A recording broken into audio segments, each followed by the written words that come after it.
Best part of the job would have to be the bond that you build with the animals. You get to know them so well. It's brilliant getting to learn the characters, and sometimes when you're the only person who knows who is who, it's quite a privilege actually, because then you can tell the difference between which animal's which.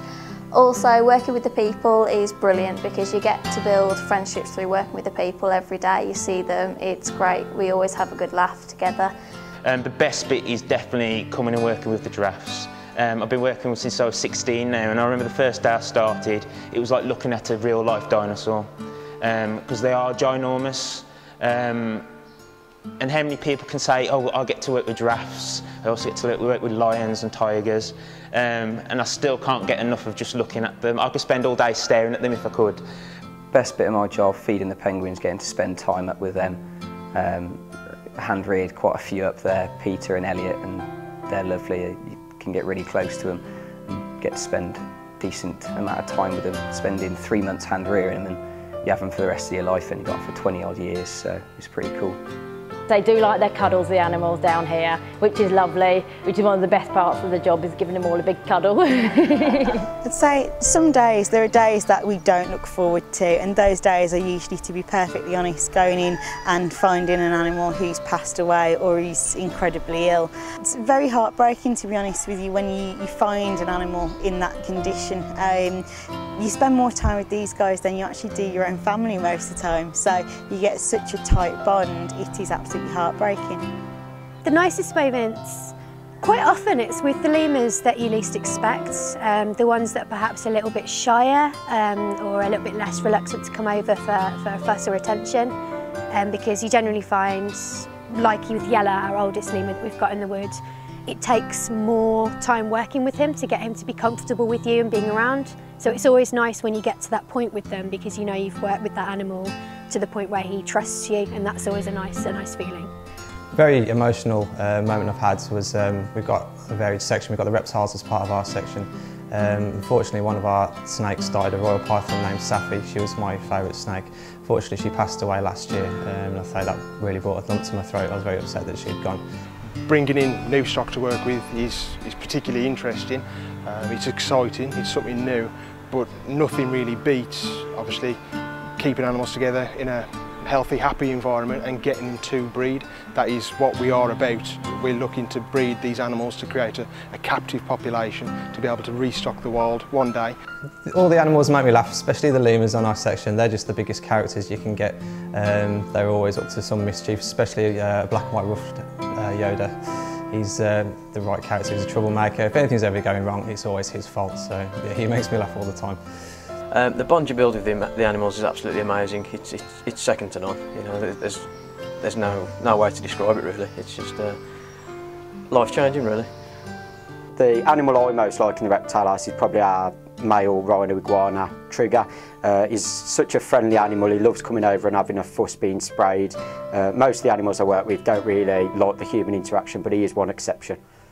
Oh, it is very rewarding. I mean, at night time when we come to certainly these guys away and they can see us coming up the hill and they will come running across the length of the paddock. It is a nice thing, especially if the public can see it, because the public know they won't do it for them, but to see them do it for us, obviously the public then know what a good bond that we've got as well. I do a lot of studying outside of keeping as well. I'm doing a course at the minute which is run by the zoo, which means as soon as I finish my day at work, I come back, have something to eat and then start studying again. This one's a bit more academical work, so it's looking through books and writing out a lot, which it's very tiring because you're physically tired from the work that you do during the day, and then you have to come back and work your mind as well, but it's definitely rewarding in all the information that you learn. It's a major worry when they're not well.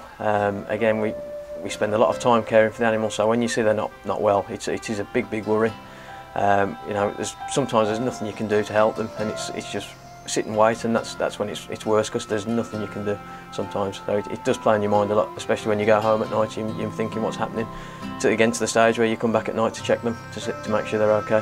When you first sort of arrive in the lemur wood, it can be kind of overwhelming because there's so many of them, but it's really nice because the longer that you work with them, you really start to see differences in each personality, tiny little differences in their faces and their characteristics, and it's nice that the longer you work with them, the more of a bond you get with them, and the more individual they become to you as well.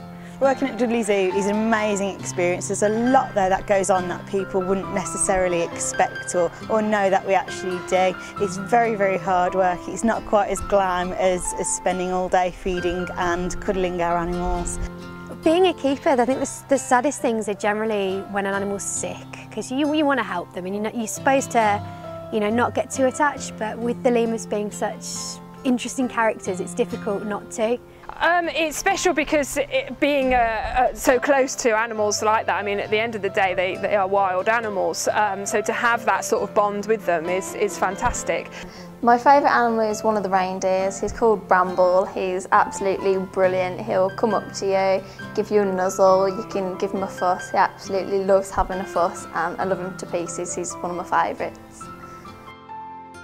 Yeah, I definitely love the lemurs.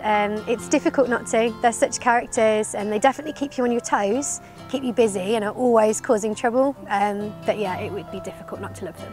Very special job. I know I'm very privileged. I'm very lucky to be able to do what I do, and I wouldn't change it for the world. It's fantastic.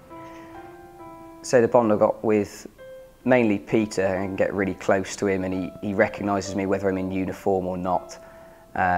He comes up to the fence line, or he'll come over to me even if I haven't got food. He's great. He's a lovely little chap. Like having a little kid, but a penguin.